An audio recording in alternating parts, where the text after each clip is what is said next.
extensive domestic and international experience in climate policy, energy, and finance. And Laura McGrath is Shift's pension engagement manager, who leads our work on two other large pension funds, OMERS and HOOP, and who will be keeping us on track and handling the logistics of the webinar tonight.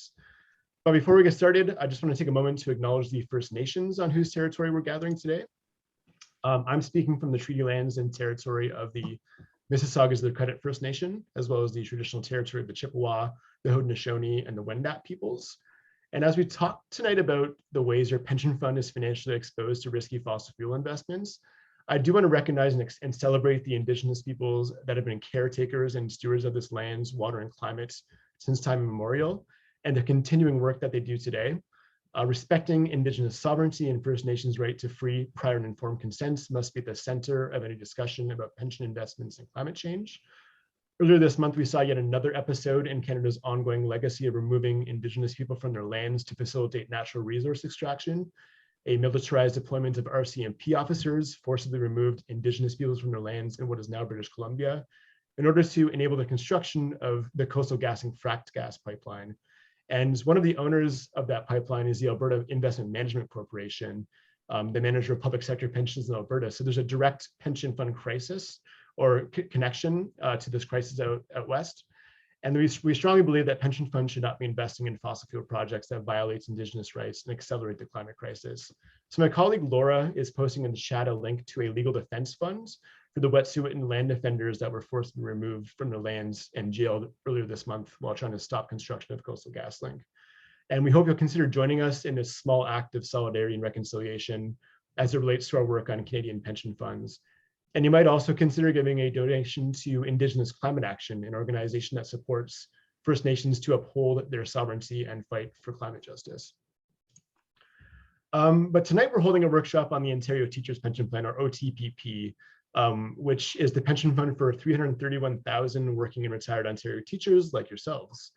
Together, we've been calling on the OTPP to invest teachers' retirement savings in a safe climate future.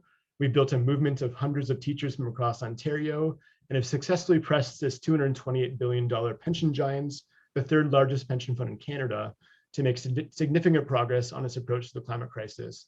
So tonight we'll welcome new teachers into our campaign, take stock of the progress we made, and lay out the work that still needs to be done. Before I turn it over to my colleague Adams, a few housekeeping notes. We will be recording this workshop and we'll be making the video and slides available afterwards. We're scheduled to run until 9:30, but we will try to finish up by 9 o'clock or shortly before and leave plenty of time for Q&A discussion afterwards. Please type any questions or comments you have in the chats and we'll do our best to answer all of them at the end of the presentation. And finally, Laura will be administering 3 polling questions throughout the webinar to learn more about your experience with the OTPP and its approach to the climate crisis and fossil fuels. So please keep your eye out for polling questions throughout this webinar. And before we get started, we'd like to get to know you and just learn more about the teachers interested in how their retirement savings are being invested, where in Ontario you're joining from, which grade or subject you teach, whether you're an active or retired teacher, which teachers union you belong to.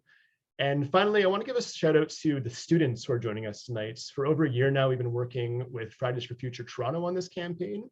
And I just want to say that I'm consistently blown away by the young people that have become some of our best advocates, allies, and campaigners. So welcome to any new students that are getting their first glimpse of our work on the OTPP tonight. And with that, I'll turn it over to Laura for our first poll question and kick off the webinar. Great, thanks, Patrick. Folks, you're welcome to introduce yourself in the chat if you like while I get the first poll going. And if you have any technical difficulties during the webinar, feel free to send me a direct message through the chat. I'll try to help you troubleshoot. So our first poll just might help us tailor our content a little bit to if we know a bit about where you're coming from. So I'm launching that now. Should show up on your screen and you can let us know which union you belong to, or there's also an option for non-unionized, retired, or other. Leave that open for another minute or so.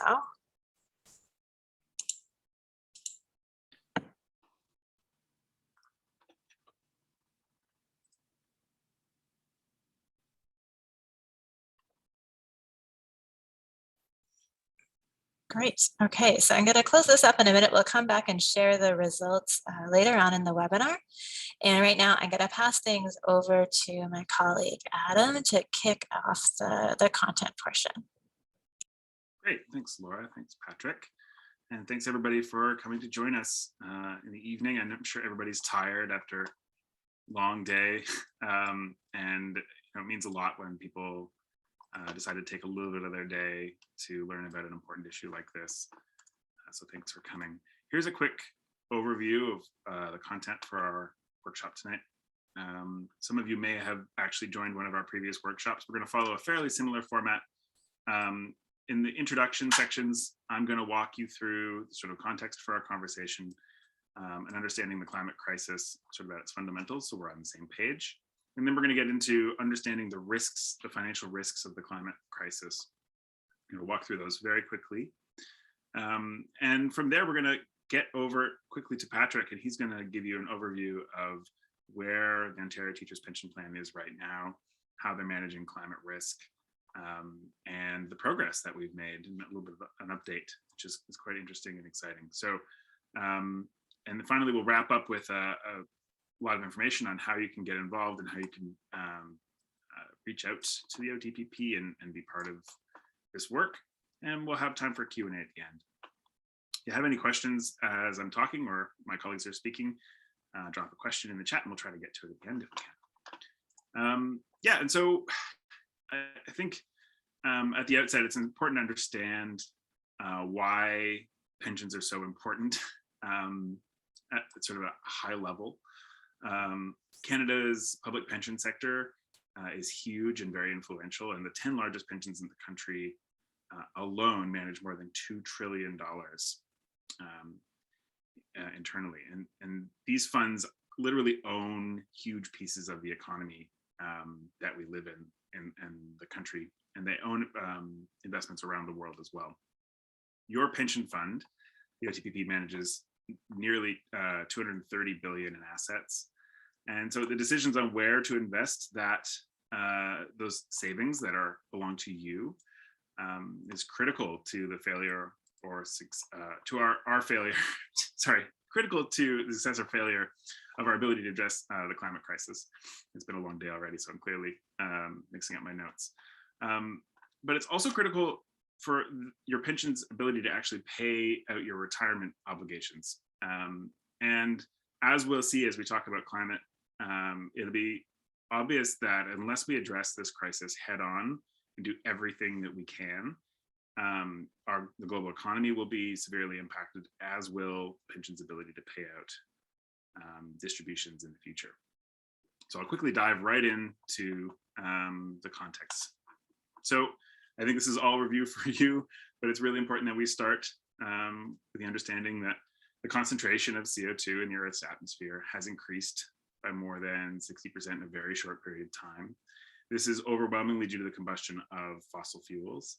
And here's what that looks like. This graph shows the growth in the burning of coal, oil, and gas, carbon that was previously safely trapped in the ground, that has been dumped into our atmosphere and significantly upset the carbon balance of our world just since the start of the Industrial Revolution. So this is massive and unprecedented, and this is what it's doing to our climate.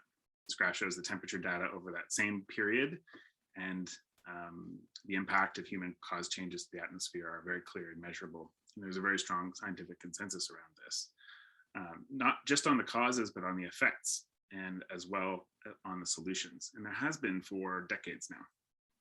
And we'll go into that in a little bit. We're very much living in a climate crisis right now. This isn't a future conversation. We're already feeling these impacts. As this warming increases the frequency and intensity of floods, fires, heat waves, droughts, extreme weather around the world.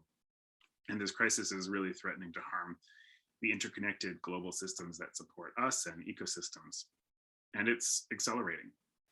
And without this immediate and unprecedented intervention, we will quickly lock in a future with devastating consequences for life on this planet.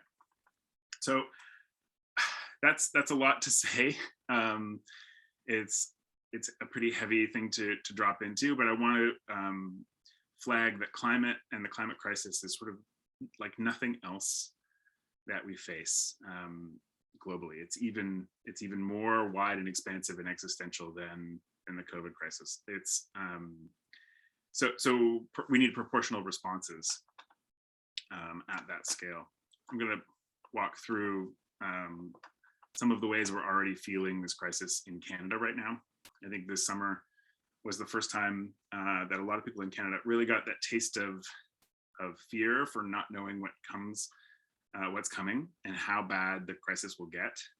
I think we'd all sort of in our minds assumed that this was going to be incremental change. It's going to be slow. But we had all-time temperature records smashed across Western Canada this summer. Hundreds of heat-related deaths, devastating wildfire season that wiped whole communities out of existence. And we've been dealing for the last month or so almost with catastrophic flooding in BC like we've never seen before. And I'll show some images of that. Even out here in Ontario, we had dangerously hot weather again this summer, poor air quality from fires on the other side of the continent, and we'll be able to experience a lot of those heat waves and droughts in our part of the country in the future, I'm sure, as well. So no place is really safe from this. And I can speak personally that I was quite freaked out, even though I've been working on climate for 20 years now, to sort of see what we've been told by scientists would happen actually take place. And these are some images of what we're seeing in the Fraser Delta, the Fraser Valley right now. And we're hearing there's more rain on the way for this region. And yeah, so we're really feeling this impact.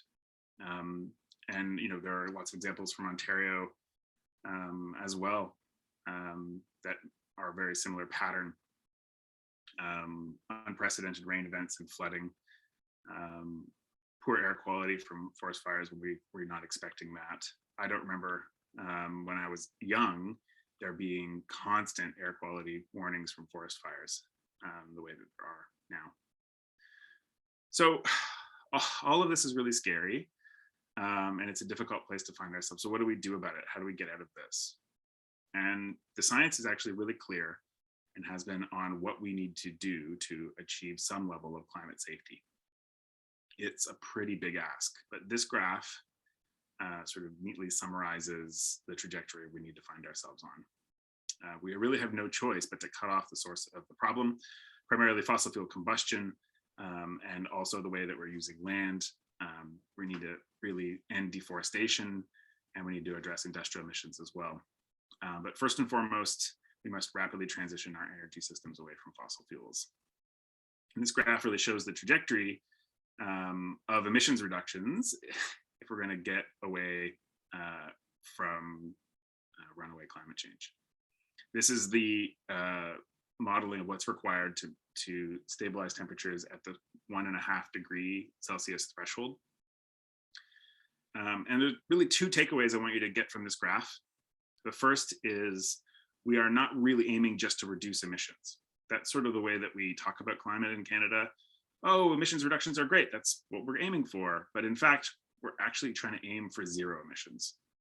And that's a very different approach. We need to avoid locking ourselves in as we go. We need to be making decisions that put us on a path to zero right now. The second thing I want you to understand is there's a very real cost to inaction and delay that we're already facing. You can see this black line on this image shows historical emissions to date. And you can see, had we started addressing this problem back in 2000, when we had ample evidence to do so, the curve we would have had to follow would have been much gentler. But now we find ourselves at the top of this precipice because we've delayed and we've delayed and we've delayed, and it's becoming harder and harder to stabilize temperatures under this threshold.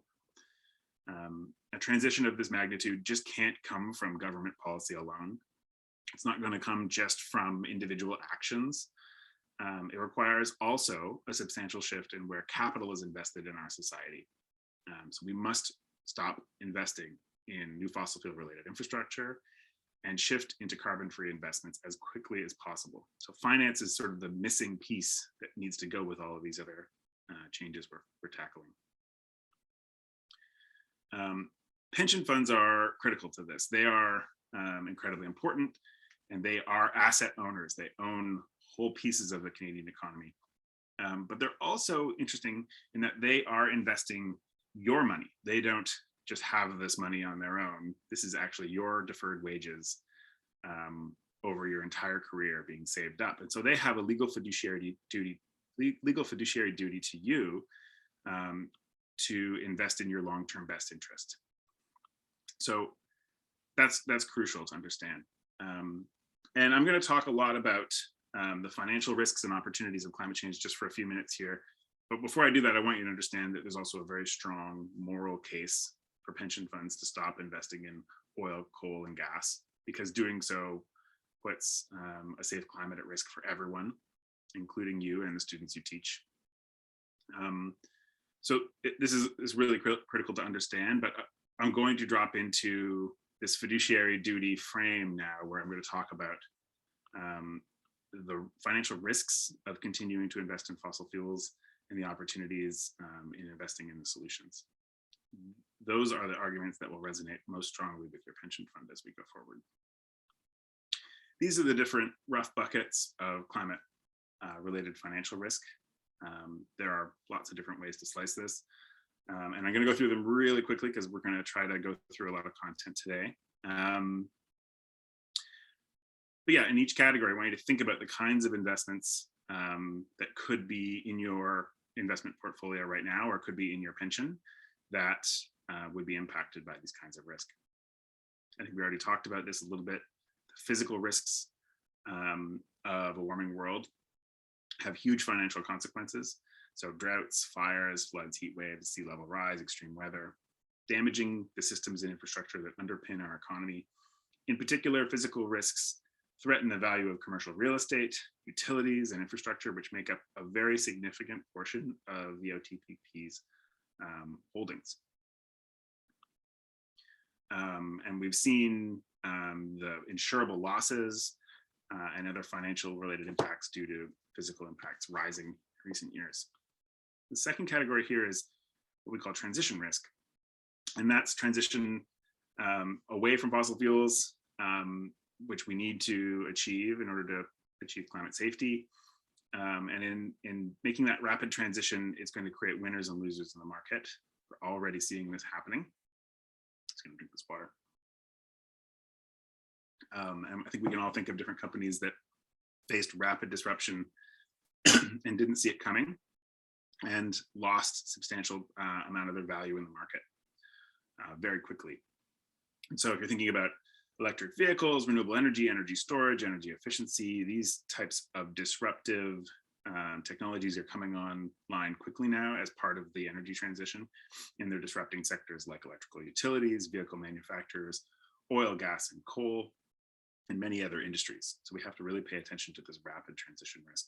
You can see the plummeting cost of solar and wind are now the two cheapest technologies for installed electrical capacity worldwide. And we're also seeing a rapid drop in the cost of batteries, which has huge implications for transport and for grid storage. Yeah, on to policy regulatory risk. I think if you've been paying attention to climate, you would have been paying attention to carbon pricing, internal combustion bans, building retrofits, phasing out of coal and soon gas, industrial regulations, all sorts of policies that are coming in place around the world to address the climate crisis. They get ratcheted up every year and they have a huge impact on markets and on the value of investments. Legal and reputational risk. I think in this category, the best way to talk about this is to frame oil and gas companies and coal companies very much the way that tobacco companies were seen in the 1990s, where they finally faced a reckoning for years of misleading consumers about the dangers and harms of their products. We're starting to see that reckoning coming for fossil fuel companies too. There are a number of legal challenges in courts around the world challenging these companies and their behavior, and it is a very real financial risk to anybody who holds on to them. Yeah, and we're seeing a lot of litigation even in Canada as well. I'm going to keep going. And this final category, I think, may be the most significant and the least well understood. And I've alluded to it earlier in the presentation. The best way to describe this is there's no place to invest safely globally if we don't address the climate crisis. Even the most sophisticated investor won't be able to protect your pension from the risks of runaway climate change. And I don't really want to go into detail about the potential harms that could come from not addressing the climate crisis, but let me just say that these are headwinds to the growth of the global economy. And it's unthinkable that we would even consider what a 3-degree world would look like. Financial markets might not survive that future. And so the pension funds actually have a very strong legal responsibility to be part of the solution to the climate crisis. This isn't just about them playing defense and carefully investing in different areas. This is about committing their investment strategy to climate safety, because that's in your best long-term interest. And we can talk about this more later. There's a lot of evidence that we're seeing impacts to the global growth of the economy already from climate impacts. And I think that's fairly self-evident given what we've seen. All of this is really doom and gloom, but there's also a very substantial financial upside for investing in climate solutions, investing in the upside of that energy transition I talked about. And various estimates put the value of this opportunity in the many trillions over the next 10 or 20 years. And already we're seeing sectors that are investing in climate solutions outperforming the overall market. And we are seeing major investors like pension funds making large multi-billion-dollar investments in this sector. And that's a good news story. So it's not all, it doesn't all need to be scary. I think your pension can absolutely grow in the future by making this shift into climate solutions. And I can talk a lot more in detail about that if there are questions about it. All that to say, compared to the fossil fuel sector over the last 10 years, we've been seeing significant underperformance of that sector relative to other parts of the economy. This is the S&P 500, the index of the world's largest publicly traded companies. And you can see that the energy sector, which is fossil fuels, by and large, deeply underperformed all of the other sectors from 2010 to 2019. And you can see similar sort of performance here of high carbon versus low carbon intensity portfolios. There's been a real drag. So to summarize all of that, your pension fund needs to make a shift in its investment strategy in order to protect your pension fund from climate risk. And it needs to shift capital into climate solutions in order to maximize returns and ensure that it has the funds to pay out retirement benefits 30 years from now. And it has a legal fiduciary duty to you to invest in your best long-term interest, which means committing to being part of the solution. And that's it for me. I'm going to pass it over to Laura to run our second poll question. And yeah, I'll pass it over to you, Laura. Thanks, Adam. So a few people have messaged me that they were having some technical difficulties, and I think it's been resolved by people just leaving the meeting and rejoining. But if anyone continues to have difficulties, message me in the chat. If that's not working, you could just send us an email at info@shiftaction.ca. We really don't want to go through a whole webinar with people having problems. And also the webinar is being recorded. I had a question about that, and it will be shared along with the slides afterward. So I'll just share back the results of our first poll to start. And I know a number of people have joined since then, so welcome to all of you. So we have a good mix between the 4 different teachers unions here and a lot of retired folks, so thanks for coming out. And then I'll open up our second poll as well, which is the one you see here in front of you.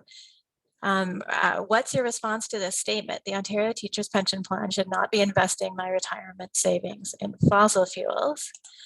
And you have a range of answers here from strongly agree through to strongly disagree. So we'll just let this poll sit for a while and we'll come back to it again in a little bit further in the webinar to see what your answers were.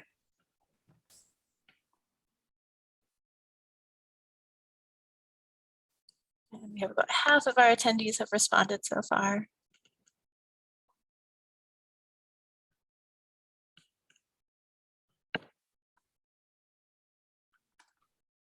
Okay, and now we'll turn things over to Patrick, who's going to go into the specifics of the Ontario Teachers Pension Plan now. Yeah, thanks, Laura, and thank you, Adam, for that overview of climate-related financial risk. I'm going to jump into the second part of this workshop, which is specifically focused on the OTPP, its approach to climate change and its investments in fossil fuels, as well as the progress we've made together in just the last 18 months. It's a lot of information to digest, so I'll try to break it down with a bit of the good, the bad, and the ugly. But before I go further, I just want to kind of give a quick reminder to talk about how your pension fund actually works. The money you put away each paycheck isn't actually enough on its own to pay for your eventual retirement. To get enough funds to do that, the money needs to grow and earn compound interest each year. If it doesn't, the pension plan can face a shortfall and have trouble paying out your pension in the long run, potentially leading to increased contributions or decreased benefits. So your pension fund is not just sitting there in a bank account, it's being actively invested in real companies, in stocks and bonds and index funds and in a number of other financial products. And just keep in mind throughout this whole presentation that these are your deferred wages, these are your savings. The OTPP works for you. It's your money, not theirs. A bit on the basics of the OTPP. Like I mentioned before, it's the third largest pension fund in Canada, almost $230 billion in assets under management. And to put that in perspective, that's about the size of the entire GDP of Portugal or a similar sized country. So absolutely massive. The OTPP actually owns large parts of the real economy. They own utilities, they own ports, they own toll highways, entire blocks of downtown real estate in major financial centers, utilities, big infrastructure projects, entire companies. So really just a massive influence to shape the real physical economy and a lot of power to wield to influence companies, shape the global economy and shape the energy transition away from fossil fuels that we're undergoing right now.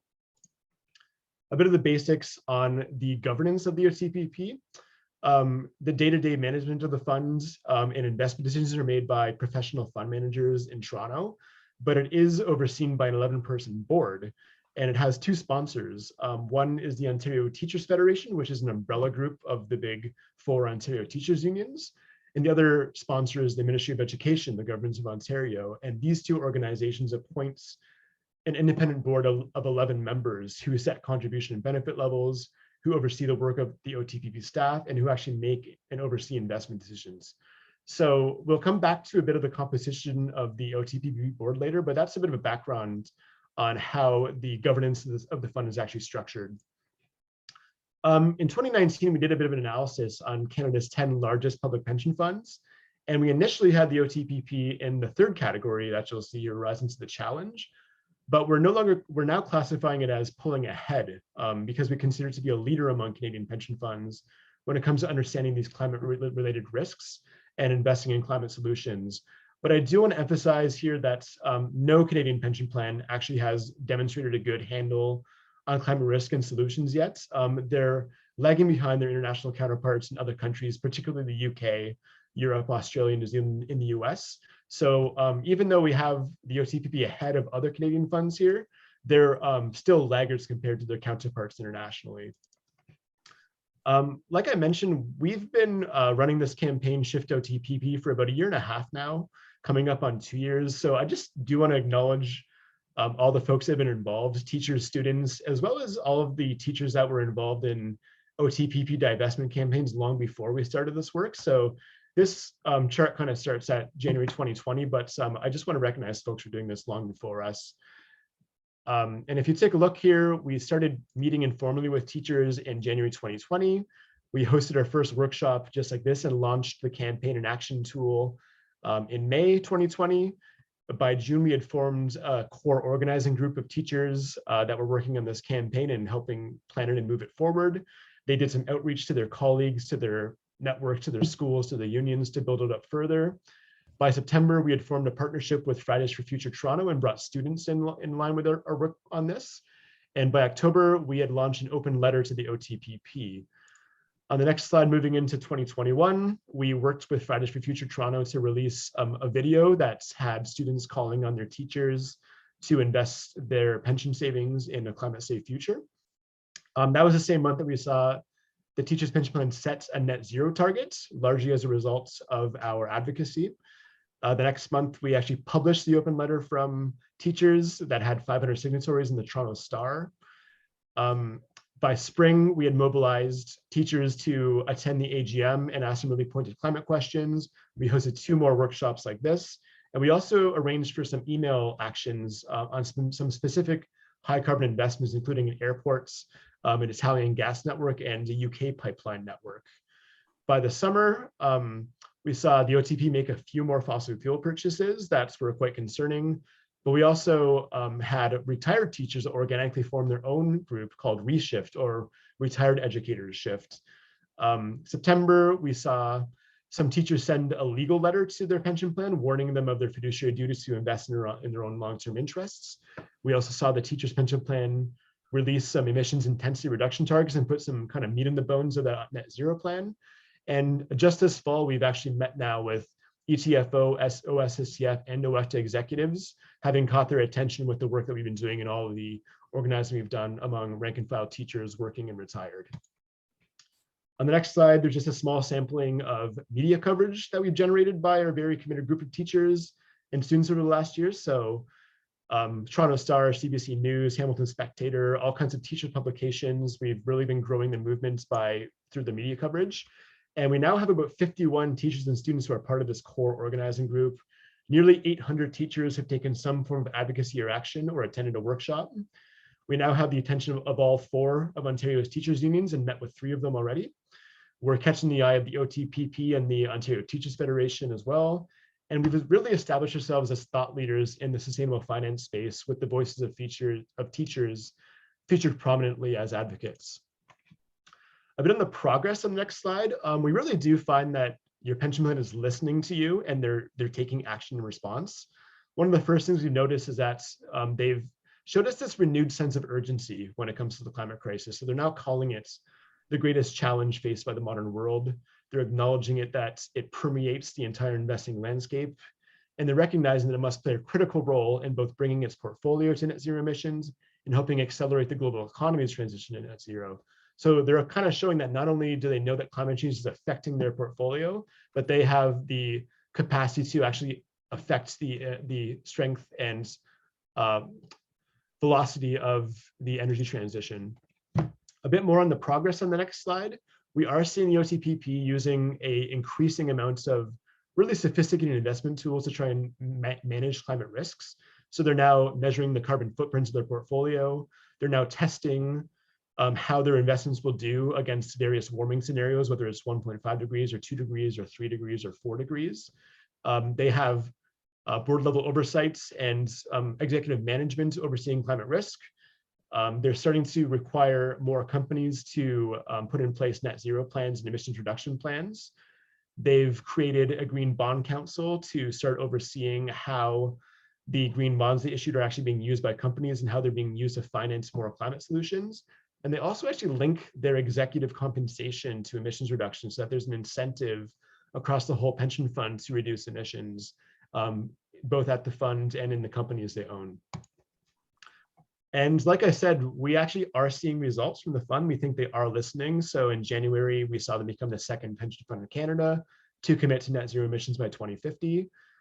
Just this fall, they started to put some details to that plan by announcing interim emissions reduction targets. So they want to reduce their portfolio carbon footprint by 45% by 2025 and 2/3 by 2030. And they've made massive investments in green investments. So about $30 billion in an array of different climate solutions investments. I put together a bit of a matrix on the second slide. That's now 14% of their entire portfolio that are invested in sustainable solutions. On the top left, you see a whole bunch of renewable energy, wind, solar, battery storage, hydropower, some big investments in energy efficiency and conservation. There, we can see them buying up electricity transmission networks. And this is really important because as we move away from fossil fuels and electrify the economy, it's going to be really important to have stable, reliable electricity grids. And now we're seeing OTPP actually own those grids in places like Finland, Brazil, Australia, and the US. They've made some big investments in other financial funds, like the Brookfield Global Transition Fund, which is the biggest pooled funds of different investors that are investing in climate solutions. Last year, they issued their first green bonds and have plans to release more green bonds. And their real estate subsidiary, Cadillac Fairview, is a leader in green buildings and sustainable building plans. And there's a couple of examples there in sustainable agriculture and electric vehicles and AI. So we actually are seeing them respond to the demands of teachers and really put some of your retirement savings into profitable climate solutions. On the next slide, we see kind of our review of the progress of the OTP matched by a recent report from Corporate Knights and the Smart Prosperity Institute. So in comparison to other Canadian funds, the OTPP is indisputably a leader. They're scoring better than almost every other fund on a series of climate change and responsible investing metrics. But just note all the red and yellow on this chart still, and that shows that they're far from actually being leaders and having best practices in the industry. So they're not quite there yet in aligning your pension portfolio with climate safety, and they still have a long way to go. And I'm going to explain why in the next couple of slides. So a bit of the bad, even though they've set these emissions intensity reduction targets, that actually doesn't mean that they're actually reducing emissions in the real world. And that's because as their portfolio grows, it also means that they could be reducing the intensity per $1 million invested, but the absolute emissions can still be increasing at the same time because the portfolio is getting better. Might take a bit of a math teacher to explain that to you more clear than that, but we are seeing the potential for emissions to grow still, even as their intensity is decreasing. They're not measuring scope 3 emissions, so that means the gas flowing through a pipeline or the gasoline that's burned in an internal combustion engine at the end of a fossil fuels life cycle. They're not actually accounting for those emissions in their emissions targets. We're seeing OTPP portfolio companies greenwashing and lobbying against climate action. Their scenario analysis does not publicly include a 1.5 degrees Celsius scenario, which we need for climate safety around the world. They've taken divestments as a tool completely off the table to manage climate risk for some reason that we don't understand. A lot of other funds are doing the opposites. And they still have substantial investments in fossil fuels, including wholly owned companies in the oil and gas sector, which I'll get to a little bit later on. We do estimate that they have at least $8 billion invested in oil, gas, coal, and pipelines still. There's a bit of information about where in their portfolio that exists right now. We don't have a complete picture because of the lack of disclosure. We've asked many times for this information, as have hundreds of teachers, but they've not been forthcoming with it. So I do just want to underscore that transparency problem. This is our best estimate, but without getting better disclosure from the OTPP, we can't actually give you an exact figure of how much fossil fuels are in this portfolio. On the next slide, this is their public equity portfolio. I'm sure you'll recognize some of the companies here. You have some of the big global oil and gas producers on the left.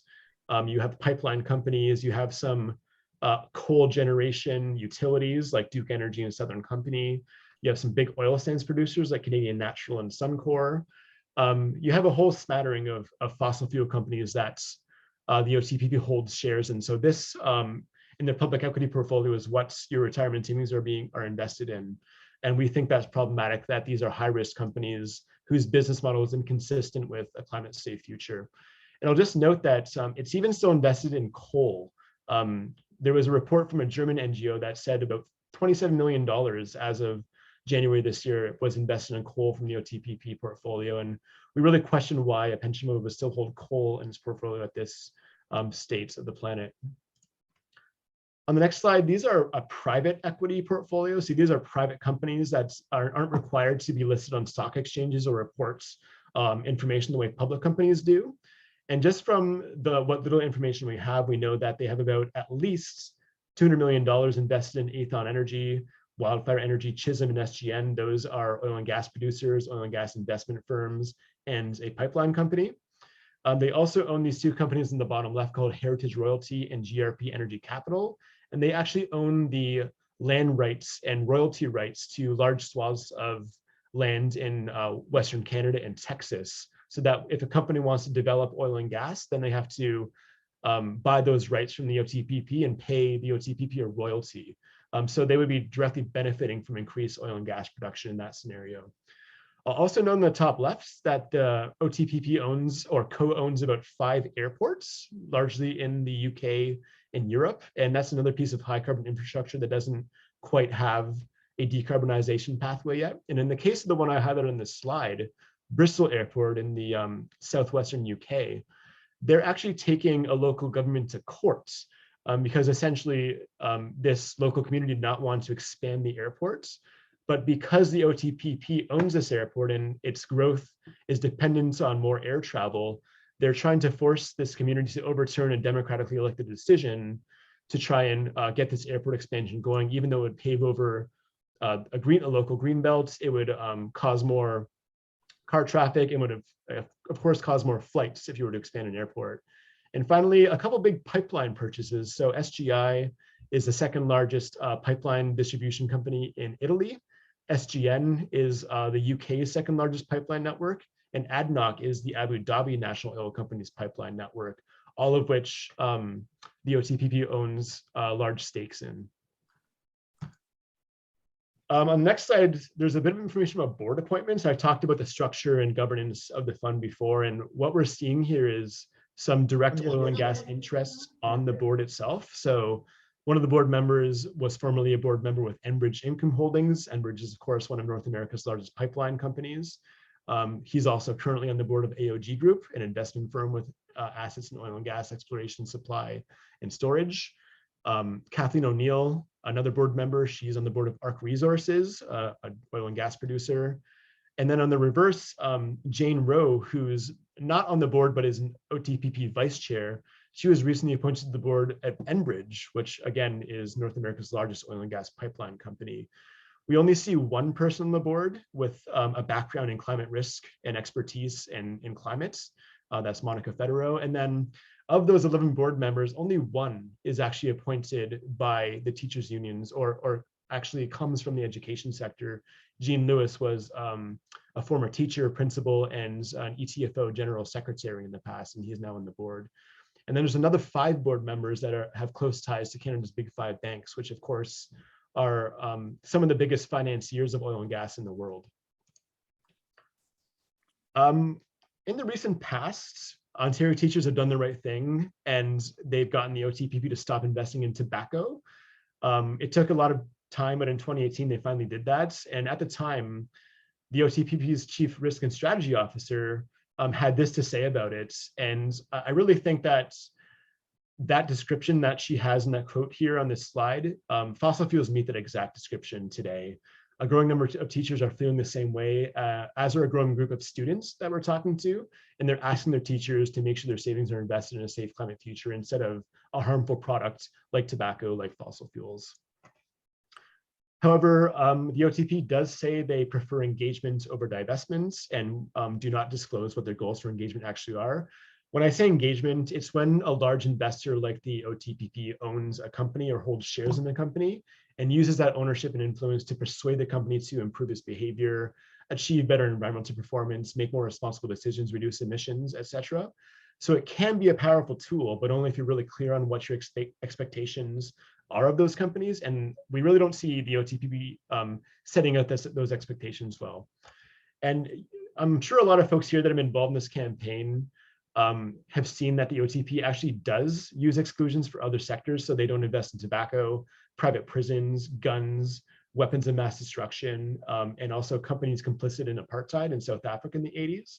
So divestment is clearly an actual tool that the OTPP has used in the past and is using currently, but has so far refused to use it for fossil fuels, which is what we're trying to change. And I think a lot of you have probably heard in your correspondence in your engagement with the OTPP that they want to continue investing in fossil fuels because it gives them a seat at the table.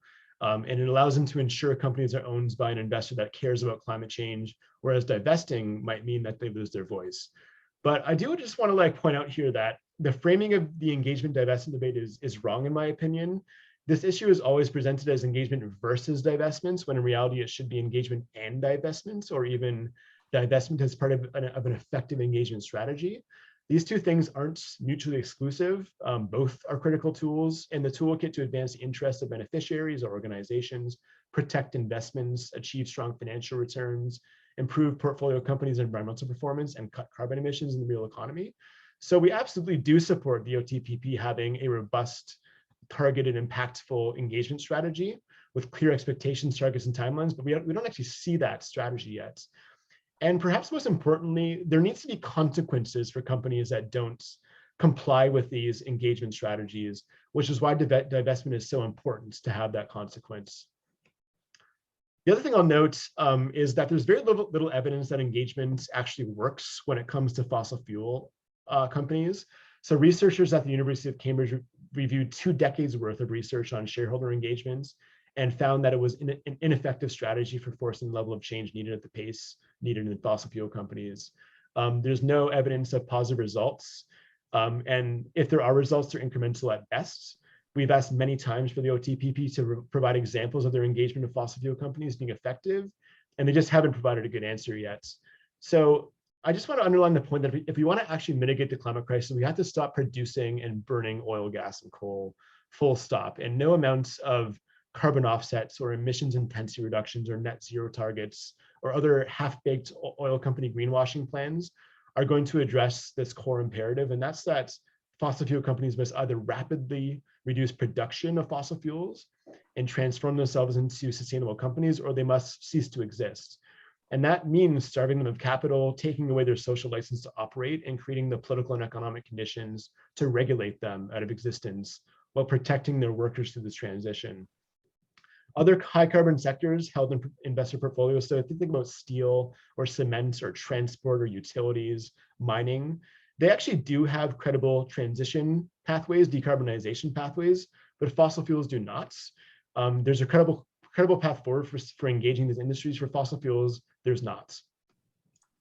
And this is a diagram from a report released last year by Oil Change International that assesses the climate plans of American and European oil super majors, and found that despite their net zero commitments, every single one of their climate plans was grossly insufficient to limit global heating to 1.5 degrees Celsius. So I just want to underscore that there's no credible decarbonization pathway for these companies, and that's why we think they're so high risk to keep in the teacher's portfolio. Engagement might be useful in changing the behavior of other industries, but it has been proven ineffective as a tool for forcing fossil fuel companies to alter their fundamental business model. This is another example. These are Canadian companies, mostly oil sands companies. And it just shows that, again, they're greenwashing even more than the international super majors. When it comes to any measure of ambition, integrity, or transition planning, Canadian oil and gas producers' climate plans are grossly insufficient, was the conclusion of this report. So if the OTP really thinks that by engaging these companies, it can convince them to align their business models with a safe climate, they really got to get moving, because their engagement has so far been ineffective, and these companies have not been shown to be changing their business models to align with climate safety. This is an example of ABP. This is the Netherlands public sector pension fund. It's about 528 billion euros in assets under management, Europe's largest pension funds. And this is what they had to say about engagements when they decided to divest from fossil fuels just last month. And I think it underscores why other funds have arrived at a different conclusion, that engagement does not remove that climate risk from their portfolio, and instead they chose divestment as the solution. And this was an analysis just done this month by Corporate Knights on what would have happened to various Canadian pension funds portfolios had they chosen to divest from oil and gas 10 years ago. And in every single example, you can see from this chart that they would have had superior returns, in some cases, very superior returns. So this is just another example that they're actually leaving money on the table by leaving these oil and gas companies in their portfolio, which is why, apart from the moral reasons for divesting, we think it's just a good financial decision for the pension funds. Coming toward the end there, these are the key asks that we're actually making of the OTPPs. So one, we want a public commitments that aligns their portfolio with the Paris Agreement. We kind of have that with their net zero commitments this year, but we don't really actually think it's aligned with 1.5 degrees temperature rise. They're saying it is, but they still have to prove that considering how much fossil fuels are in their portfolio. We want to see short, mid, and long-term plans with targets and pathways to decarbonization. They got there with their carbon intensity targets, so we're going to give a check mark on that. But we do want to see a full plan to decarbonize our portfolio by 2040. That means an immediate exclusionary screen on new oil, gas, and coal, a phase out of current oil, gas, and coal investment in 2025. In their engagement strategy, we want to see them forbidding any lobbying by companies that undermine climate policy and their industry associations. We want to see those companies set required time pathways to net zero emissions. And we want to see those companies link their executive compensation and staff compensation structure to emissions reductions. And finally, a check mark right now for those massive investments that they're making in climate solutions.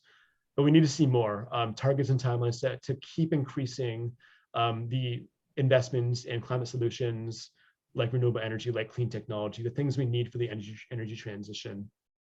And with that, I'm going to turn it over actually to a teacher that we've been working with through ShiftOTPP for the last year and a half or so. And she's going to say a few words about what she's been up to. Over to you, Lisa. Thank you, Patrick. As a science teacher in Leamington, Ontario, I've felt really frustrated that while I teach my students about climate change, my pension contributions have been used for decades to fund the climate crisis. And I make sure to tell my students about this. I've been teaching since 1996, and when I received my first mail from OTPP, which seemed super exciting, I noticed right away that our pension was investing in Macmillan Bloedel, which was clear-cutting old-growth forest on Vancouver Island in the early 90s. So I naively contacted OTPP and explained I was not okay with my money funding this environmental destruction, and I actually expected I had a say in the matter, which I should, because this is a good amount of my money. And I was politely informed that I most certainly did not.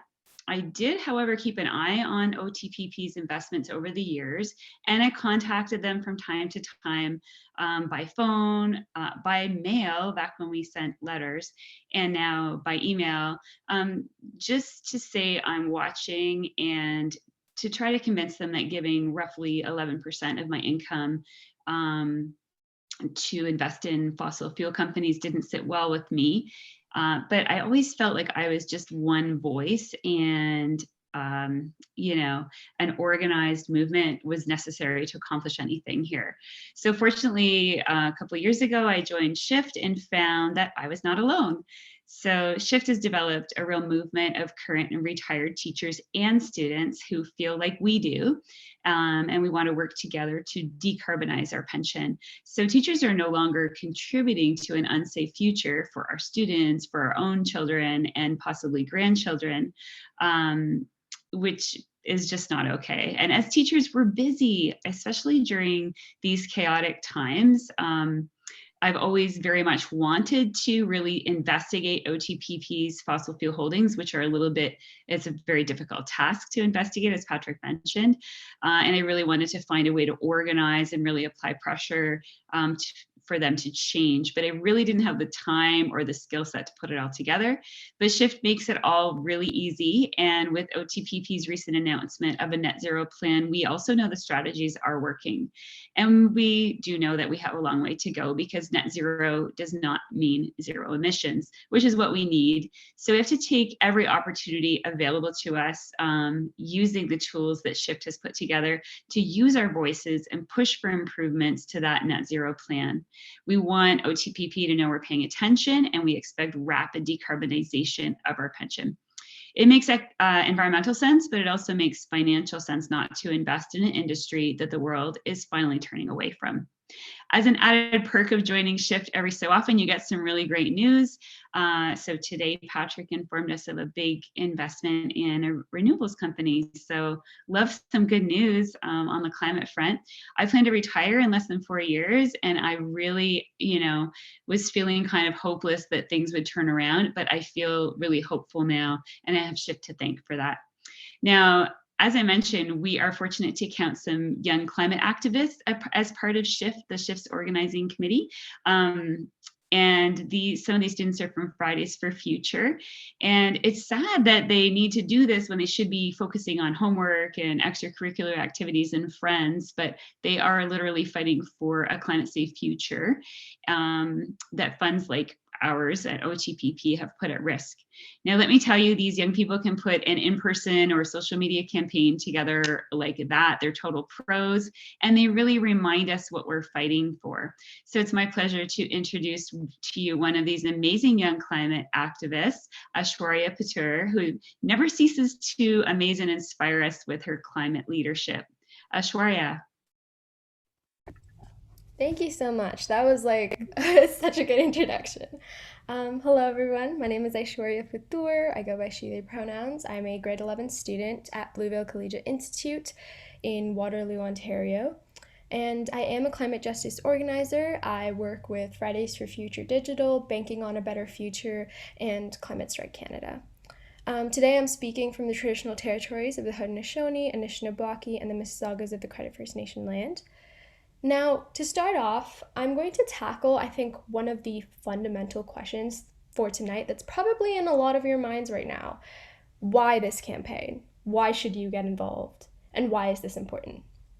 Well, when I first heard about the Ontario Teachers' Pension Plan's investments, honestly, I was disappointed. I wasn't angry, I wasn't frustrated, I was disappointed. And this is because I've seen time and time again how big groups with a lot of money invest their funds and their money into climate destructive projects, into fossil fuels, while knowing the severe risks that these investments do have. And now at the time I was working with Fridays for Future Toronto. And so we had the opportunity to collaborate with SHIFT, as mentioned before. And so that's how I got involved. And gosh, am I glad I did. I was working in the outreach part of the campaign, as well as creating some toolkits here and there. Toolkits are great. I just love creating them.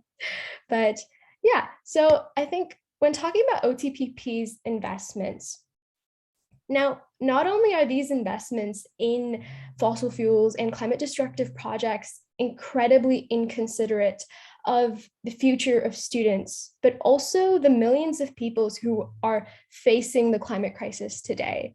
When we talk about climate change, I feel like we often talk about it in a future type of sense, that something's going to happen, but no, it's already happening.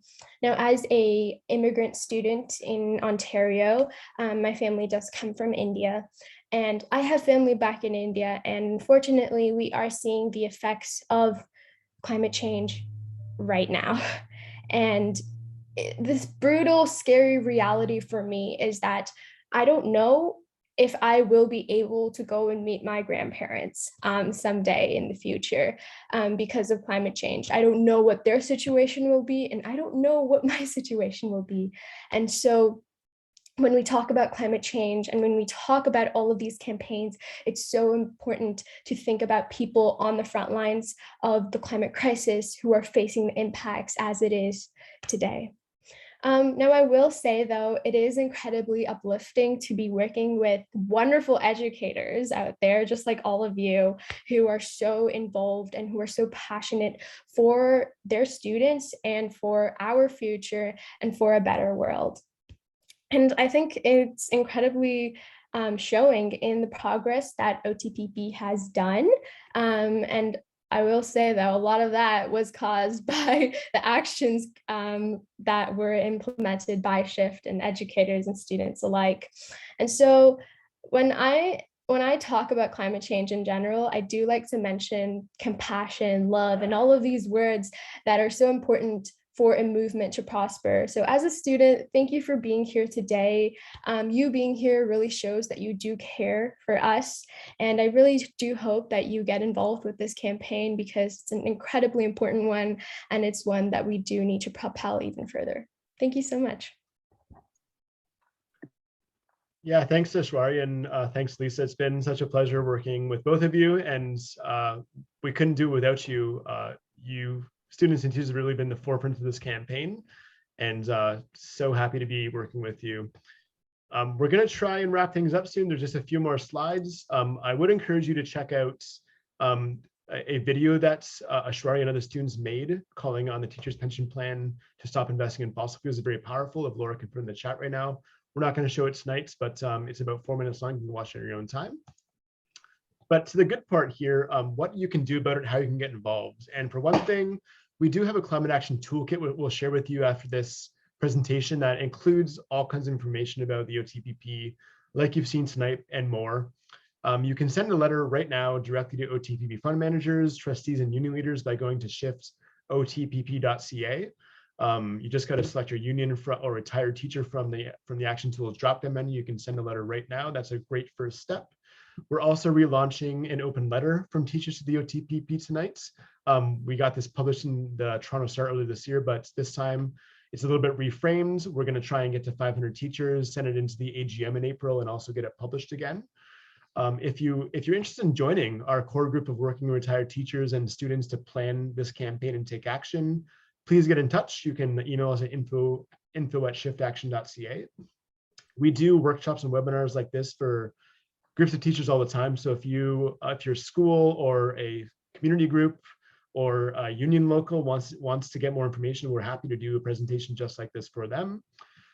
We would love to have your help amplifying our message on social media. I'll show you some graphics in a little bit. We want to get more students involved. So if you know young people that are involved in Fridays for Future or other student climate action groups, please invite them along as well. And I do want you to think about the role your teachers unions, your union locals, and the Retired Teachers of Ontario might play in advocacy for the pension plan as well. And just remember that these are your pension savings and you have power over them to advocate for how they're invested. And the next slide, this is just a screenshot of our action tool. So again, if you go to ShiftOTPP.ca, it allows you to send a letter to your fund managers. This is an example of some social media work we did with Fridays for Future to try and amplify our advocacy and spread the word. If Laura wants to put in our Twitter, Facebook, LinkedIn, Instagram handles in the chat there, you can follow us on social media and get updates. And again, I'll just highlight the role of unions here. They're a critical ally in this push. They appoint members to the Ontario Teachers Federation, which appoints members to the OTPP board. If you have teachers unions singing from the same song on this, then it's really powerful and hard for the OTPP to reject our advocacy. And there's also a group of retired teachers that have self-organized, I mentioned, called Reshift, that's working on similar advocacy with the Retired Teachers of Ontario. So please consider bringing this issue forward to your union representatives, your union locals, and it's another lever that we have available for action. One little last thing is, like, this is not a radical ask we're making here. There's already about 177 pension funds around the world that have divested from fossil fuels, at least partially. We've seen the third biggest pension fund in the US do it. We've seen the biggest pension fund in Europe do it. So we really are laggers in Canada right now. We want to see OTPP move faster. Already about $40 trillion US have completely or partially excluded fossil fuels, and we need to see more of that in Canada. And finally, this last slide, I'd just like to get across how important of a lever this action is. There's lots of things you can do in your personal life to try and reduce emissions. You might want to drive less. You might want to take less flights. Maybe you want to eat less meat and become a vegetarian. Maybe use less energy around the house. I try to do those things. I think they're worth doing. But if we're talking about real emissions reduction impact, we need to look at where our money is being invested, not just in our personal portfolios, but in our giant pension fund portfolios like the OTPP. That's where we can have real impact in moving the capital that we need to accelerate the energy transition away from fossil fuels. So I like to show this slide to kind of get across how important this lever for climate action is through our finances. And with that, I'll turn it over to Laura to wrap it up with the polls, and then we have till 9:30 to do some Q&A and discussion tonight. Thanks, Patrick. Yeah, so if anyone has questions, you could start putting them in the chat if you like. I see a couple popping up. Before I go to this third poll question, I'll just share back the results from the second question here.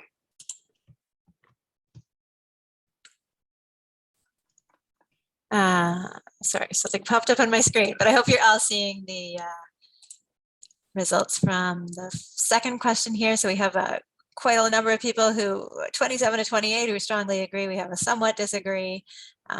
Thanks for sharing this. And 100% answered, although we've had a lot more people join since then. And now I'm going to launch our third poll, which is a forward-looking question to find out what you're willing to do going forward, will you commit to do? And just a note that the last option is more than one of these. So I'll launch that poll and you can let us know what you would like to do going forward.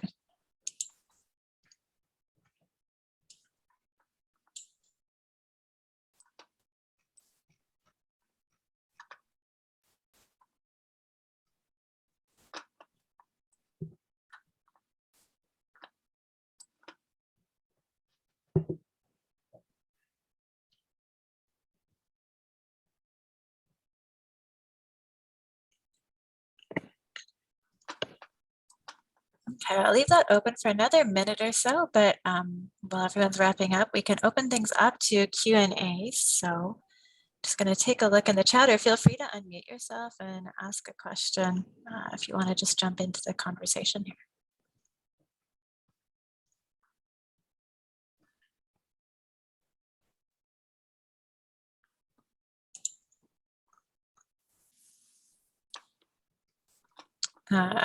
Just I know there was one question about Fridays for Future groups, so it looks like it's been answered. Thank you, Ashwari. It looks like it's been answered in the chat already.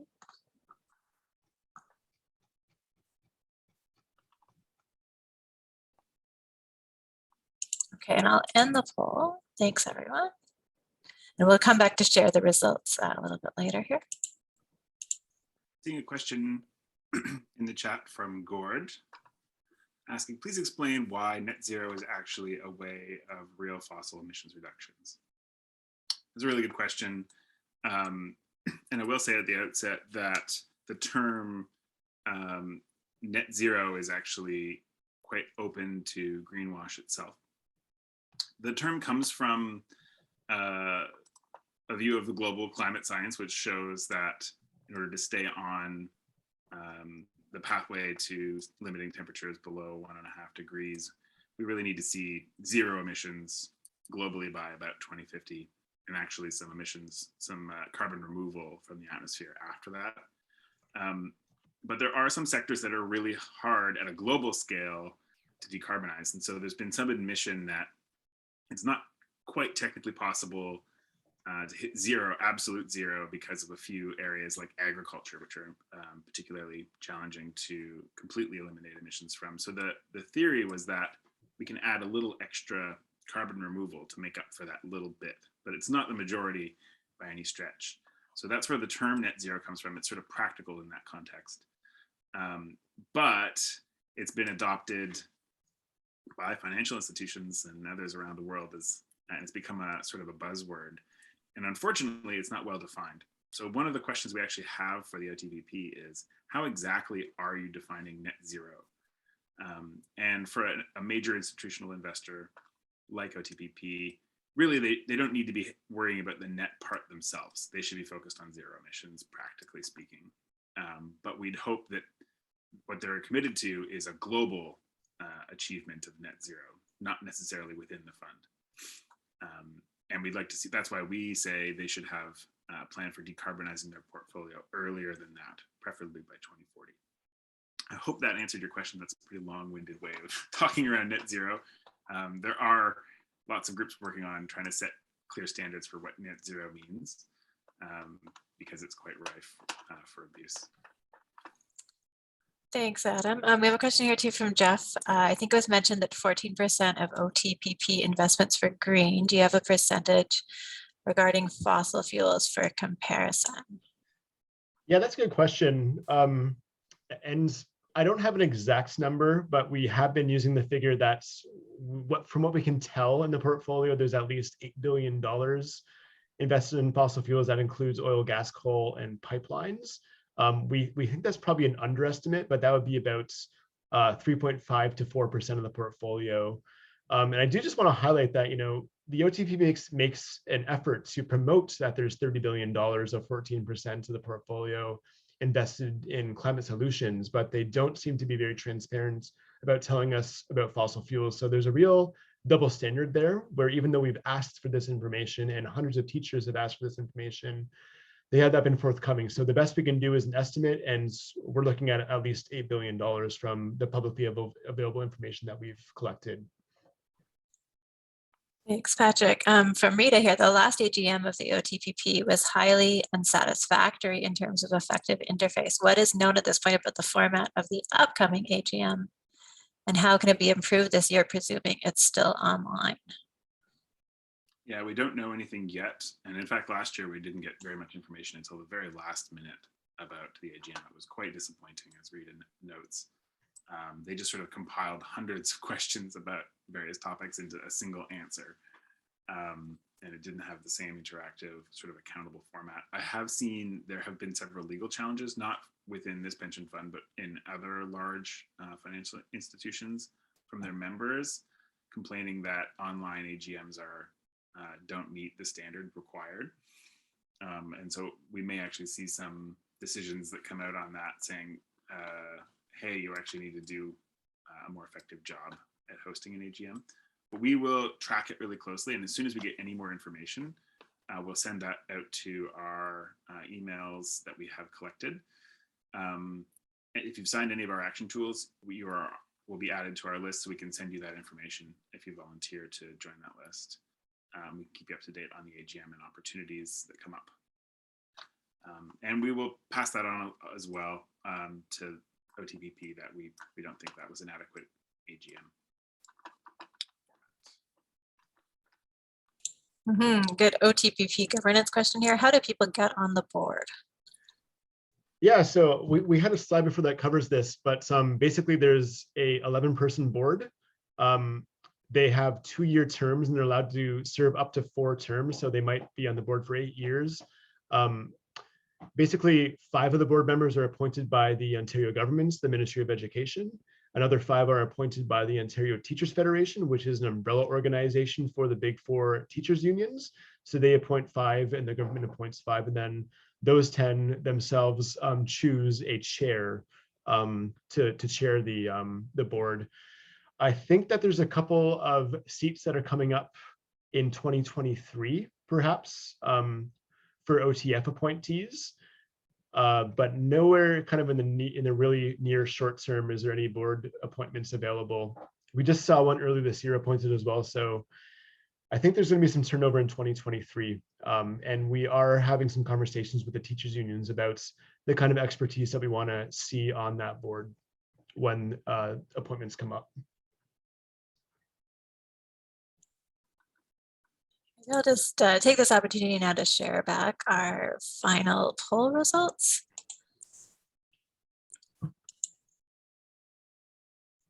All right, so we're seeing, I think there may be a couple people on this call who've already sent a letter using Shift's online action tool, but some people willing to talk to colleagues, email OTPP privately, share updates on social media, or a good majority that are keen to take on more than one of these. So we're really glad to hear that, because the teacher's pension plan needs to hear from you, its beneficiaries. That's really going to be the most effective thing.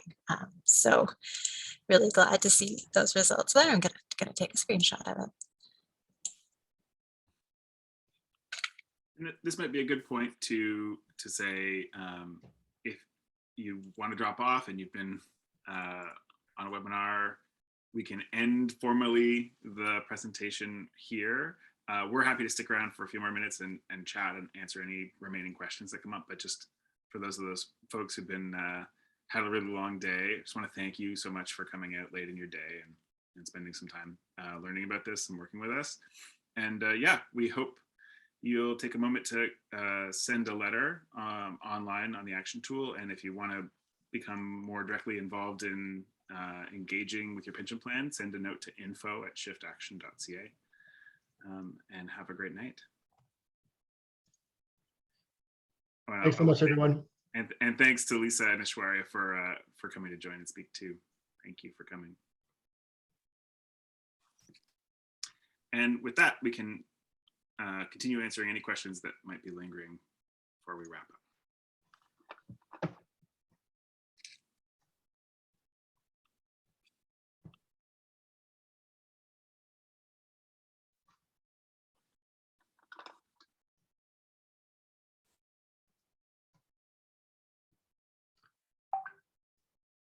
I see a hand up from Bob.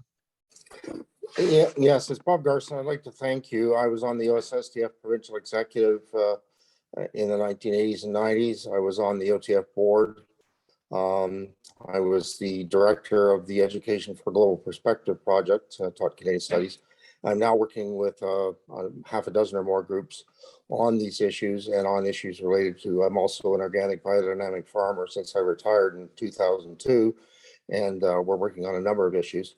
And I hope that when we're looking at what's happening in Ontario, where the current government may go, especially if they get a majority, there'll be opportunities to broaden a coalition that will keep all of the related issues up front. And I appreciate the work that you're doing. I've been following it, and I hope it continues. I hope it expands, and we'll do what we can. We have a really good coalition in Northumberland where I am, including Ralph Torrey from Corporate Knights and a whole lot of other people, lots of expertise. And I think we should have some kind of forum at some point where we can expand the whole thing and share the experiences that we're all having.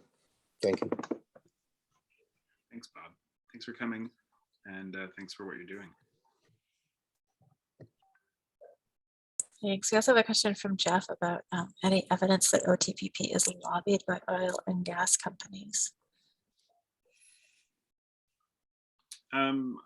We don't have any direct evidence of that, but I think in many ways the lobbying is less direct and more entangled. I think that's the best way I like to describe the way fossil fuels influence parts of our economy, is through this entanglement politically, financially, with different institutions.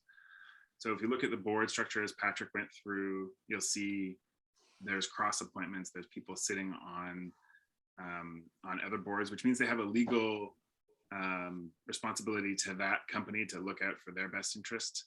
At the same time, they have a legal obligation to look out for the best interest of teachers.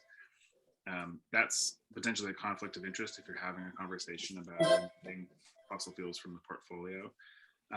There was mention in the chat, and we talked about it as well, the links to banks and other financial institutions that also have direct financial interests in fossil fuels.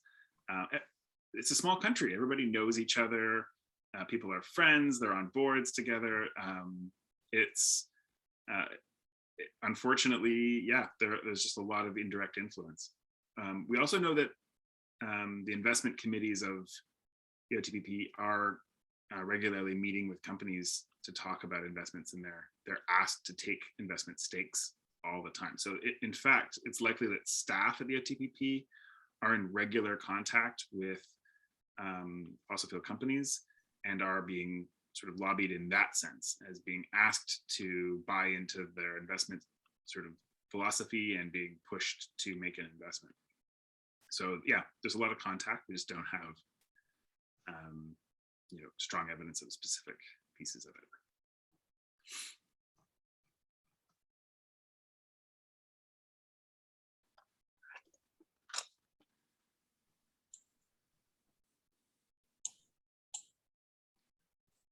Thanks, everyone. I think that seems like about where we should wind it up, let everyone go to bed after a long day. So once again, thanks for joining, and we'll close up the meeting now, but feel free to follow up with us at info@shiftaction.ca.